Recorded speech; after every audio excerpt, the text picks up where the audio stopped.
The spatial organization of the conference room suggests that a witnessing is about to take place. We all face one another, ready for engagement, but the tension is strong. We are women, some women of color, deep class chasms, and positioned against one another within the hierarchy of academic industrial complex. We feel especially alone. We range from graduate student to full professor to artist, all embedded within the West with urgency.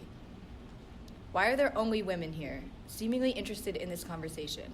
Why is the self-proclaimed patriarch speaking and everyone else following her lead? Why is the breaking down of hierarchies that we will talk so much about in the literature? We watch as she decays from the inside out. We are hesitant to do this work. Tension, dead end, the availability to speak how to crack through it. The first topic of the day, hair. What is about feminists and hair? Perhaps what needs to be said is that feminists of color have had to learn to do hair talk as the way to put white feminists at ease. Or is the reminder that if in nothing else, we have this commonality, or it is the desire to be just as beautiful. Or is to reassure that not all our sentence being with the revolution. For our brothers and sisters, they are living under the cement walls and wire of imperialism in New York City, person of Baghdad Street. Conversation to threaten and fall flat on cool eyes, flickering with death. What fallout of this gang of hair connectivity? Hair as a social debt. That is the segregating force of how to know difference to research that you and I are not the same. Some people's hair carry a history of violence, of regulation, of death and inner turmoil, of resistance, liberation, and refusal to be contained. And other people's hair carry forces of colonization so strong that it is easier to say, did you just get it cut? Who did the cutting? My mom, my colonizer, my sister who never went to college but still believes in utopia. It is easier just to say how great your hair looks today as a way to defend the self against bad news. Scanning the room, unable to move past a young woman of color graduate student who had to come to this place. Is that pain and suspension on her face?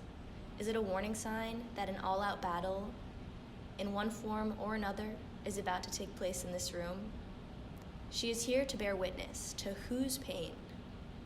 Graduate school teaches us, through effective exchange, that it is best to avoid these exposures and possibilities for clarity because it sucks too much out of us. Be professional and summarize instead. Why do we allow the siphoning of our souls in these moments of smiling faces and nodding heads? To accumulate knowledge? To become better people? To learn the game and use it against new generations like the older ones continue to do to us? How many eco-friendly shoes of feminists who recant their politics for institutional profits will step on our faces before we begin to set their feet on fire and watch them dance through the pain of their lost souls? It is too difficult to hold honest discussions about political violence in the post-colonial world with feminists, with too many white women, with those who choose to align with whiteness, decades of struggles that fall on deaf ears, yet make the body and all this academic success possible. We talk of war and violence in the bodies of women over there, while the students we work with, and some of us right here, negotiate the daily intergenerational assaults of sexual, racial, and gender violence that so many faculty experts dare not to name, for fear of retaliation from the institution that feeds them. Hunger strikes. A historical practice for people who owe debts, fast at the doorstep of the moneylenders in order to gain more time. A political call for attention to injustice and inhumanity.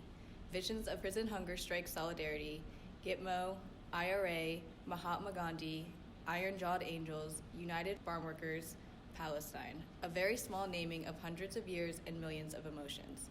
The pain in the abdomen, the mind, the fingertips, the soul. But we have already said this. These exchanges have to move us. People, the field, world politics. Somewhere, anywhere, but here. We start screaming. Floating on the surface is an appreciation of this moment. It allows us the space to struggle with mistranslations of our soul. The loss of words for the knowledge acquired from stillbirthed conversations. The loss of words for experience becoming wisdom while he served 70 years in my lifetime.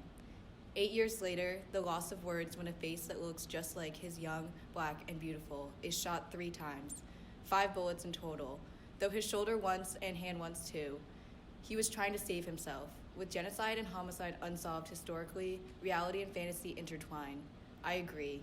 But the mirror does not lie. All of this happened to us. The loss of words. As a single poor mother, support one another to raise the nation. We worship through their unconditional connectiveness. The loss of words from intergenerational struggle carried deep in our bones. Connections made between blood and memory. As we witness now in these misplaced bodies, the life we've led is more sensual than you could ever imagine and we could ever explain. But our countries, our landscapes are ignored here. Some participants begin to narrate emotions as a way to say they're important without confronting how these emotions dictate power within global politics and academic knowledge formation. We rely on the distancing of emotion, of each other, to tell their story, the story of white supremacy and all its axes of power, again and again and again. Why is there an unwillingness to delve into our feelings about how we engage with the pains of creating? Should we not be asking how to divest in these frameworks of privilege rather than the institutionalizing our privilege? We must be reminding ourselves, and not everyone is a poet. Yearning for engagement with emotions and the inarticulate able. What is the utility of studying the emotions, or seemingly lack of, those encountered in the field? How do those reflect pain and distress onto our fields of understanding? A crop duster flies overhead, releasing tons of pesticides on Monsanto's genetically modified crops, which seeps into the fields of land stolen from communities who are written into history as the needy ones. USAF A1 Sky Raiders, F1 Super Sabre, 4G Wild Weasel, F-14 Tomcat, F-15 Eagle, F-16 Flying Falcon, FA-18 Hornet, A-10 Thunderbolt, B-52, it never ends. Tell us, what emotion comes out of a Tomahawk cruise missile? This space configures us through spectacle. We are all serving as witness to the discomfort with the other's feelings. Do they despise us? How many times do we tell ourselves we are doing good things, dangerous but good? We're needed to do this work, but wait. Can we refuse our spectacular positions? Can we ever get through this trauma of colonized feminist knowledge exchange? It is necessitated for social transformation. Shall we just hold each other's hand and jump ship, knowing the ocean devours so many bodies? Keep the process of segregation intact. Don't engage, don't make eye contact in that room. Where is the honesty, the trust, the commitment, the politics, the feminism? We are all witness to our ping-pong debates, our struggles of effective exchange, and they always end in full-blown interrogation of each one of us by each one of us. Each question seems to strike a painful chord, resulting in hot comments back, ignoring the person's presence.